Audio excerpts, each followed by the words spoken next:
मत्ती उसका 5वां अध्याय। वह इस भीड़ को देखकर पहाड़ पर चढ़ गया और जब बैठ गया तो उसके चेले उसके पास आए और वह अपना मुंह खोलकर उन्हें ये उपदेश देने लगा, धन्य हैं वे जो मन के दीन हैं, क्योंकि स्वर्ग का राज्य उन्हीं का है। धन्य हैं वे जो शोक करते हैं, क्योंकि वे शांति पाएंगे। धन्य हैं वे जो नम्र हैं, क्योंकि वे पृथ्वी के अधिकारी होंगे। धन्य हैं वे जो धर्म के भूखे और प्यासे हैं, क्योंकि वे तृप्त किए जाएंगे। धन्य हैं वे जो दयावंत हैं, क्योंकि उन पर दया की जाएगी। धन्य हैं वे जिनके मन शुद्ध हैं, क्योंकि वे परमेश्वर को देखेंगे।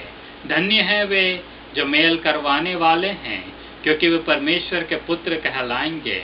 धन्य हैं वे जो धर्म के कारण सताए जाते हैं, क्योंकि स्वर्ग का राज्य उन्हीं का है।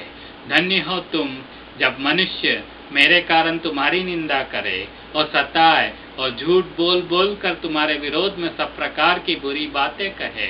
आनंदित और मगन होना, क्योंकि तुम्हारे लिए स्वर्ग में बड़ा फल है, इसलिए कि उन्होंने उन भविष्यवक्ताओं को जो तुमसे पहले थे इसी रीति से सताया था। तुम पृथ्वी के नमक हो, परंतु यदि नमक का स्वाद बिगड़ जाए तो वह फिर किसी वस्तु से नमकीन किया जाएगा, फिर वह किसी काम का नहीं, केवल इसके कि बाहर फेंका जाए और मनुष्य के पैरों तले रौंदा जाए। तुम जगत की ज्योति हो। जो नगर पहाड़ पर बसा हुआ है वह छिप नहीं सकता, और लोग दिया जलाकर पैमाने के नीचे नहीं परंतु दीवट पर रखते हैं, तब उससे घर के सब लोगों को प्रकाश पहुंचता है। इसी प्रकार तुम्हारा उजियाला मनुष्यों के सामने चमके, कि वे तुम्हारे भले कामों को देखकर तुम्हारे पिता की जो स्वर्ग में है बड़ाई करें। यह न समझो कि मैं व्यवस्था या भविष्यवक्ताओं की पुस्तकों को लोप करने आया हूँ। लोप करने नहीं परंतु पूरा करने आया हूँ, क्योंकि मैं तुमसे सच कहता हूँ कि जब तक आकाश और पृथ्वी टल न जाए तब तक व्यवस्था से एक मात्रा या बिंदु भी पूरा हुए न टलेगा। इसलिए जो कोई इन छोटी से छोटी आज्ञाओं में से किसी एक को तोड़े और वैसा ही लोगों को सिखाए, वह स्वर्ग के राज्य में सबसे छोटा कहलाएगा। परंतु जो कोई उनका पालन करेगा और उन्हें सिखाएगा वही स्वर्ग के राज्य में महान कहलाएगा। क्योंकि मैं तुमसे कहता हूँ कि यदि तुम्हारी धार्मिकता शास्त्रियों और फरीसियों की धार्मिकता से बढ़कर न हो तो तुम स्वर्ग के राज्य में कभी प्रवेश करने न पाओगे। तुम सुन चुके हो कि पूर्व काल के लोगों से कहा गया था कि हत्या न करना, और जो कोई हत्या करेगा वह कचहरी में दंड के योग्य होगा।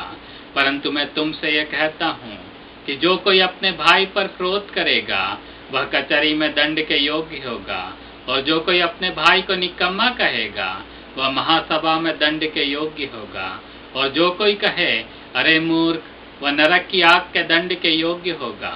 इसलिए यदि तुम अपनी भेंट वेदी पर लाए और वहां तो स्मरण करे कि मेरे भाई के मन में मेरी ओर से कुछ विरोध है, तो अपनी भेंट वहीं वेदी के सामने छोड़ दे और जाकर पहले अपने भाई से मेल मिलाप कर तब आकर अपनी भेंट चढ़ा।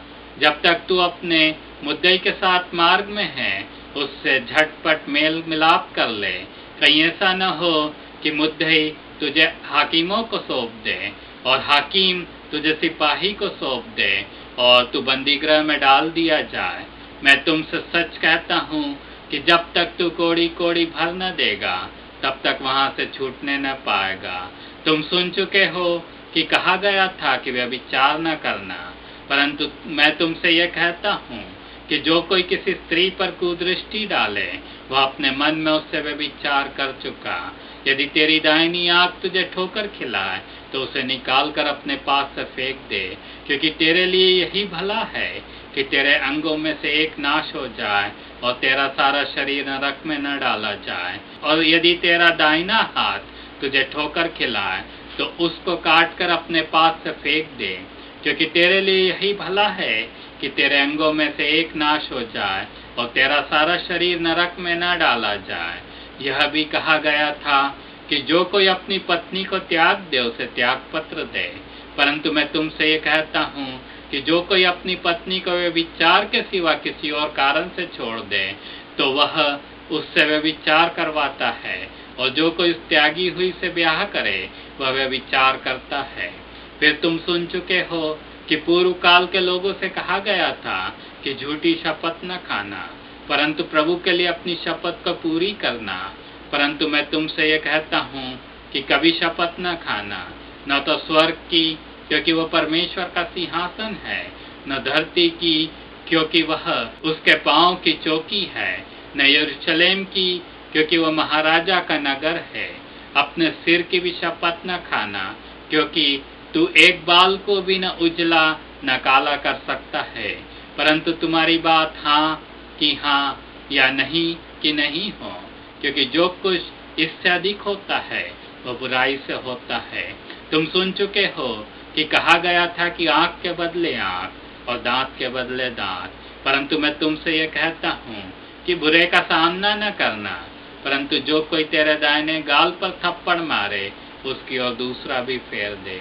और यदि कोई तुझ पर नालिश करके तेरा कुर्ता लेना चाहे तो उसे दोहर भी ले लेने दे। और जो कोई तुझे कोस भर बेगार में ले जाए तो उसके साथ 2 कोस चला जा। जो कोई तुझसे मांगे उसे दे, जो तुझसे उधार लेना चाहे उससे मुंह न मोड़। तुम सुन चुके हो कि कहा गया था कि अपने पड़ोसी से प्रेम रखना और अपने बैरी से बैर, परंतु मैं तुमसे ये कहता हूँ कि अपने बैरियों से प्रेम रखो, अपने सताने वालों के लिए प्रार्थना करो, जिससे तुम अपने स्वर्गीय पिता की संतान ठहरोगे, क्योंकि वह भलों और बुरों दोनों पर अपना सूर्य उदय करता है और धर्मियों और अधर्मियों दोनों पर मेह बरसाता है। क्योंकि यदि तुम अपने प्रेम रखने वालों ही से प्रेम रखो तो तुम्हारे लिए क्या लाभ होगा? क्या महसूल लेने वाले भी ऐसा ही नहीं करते? यदि तुम केवल अपने भाइयों ही को नमस्कार करो तो कौन सा बड़ा काम करते हो? क्या अन्य जाति भी ऐसा नहीं करते? इसलिए चाहिए कि तुम सिद्ध बनो जैसा तुम्हारा स्वर्गीय पिता सिद्ध है।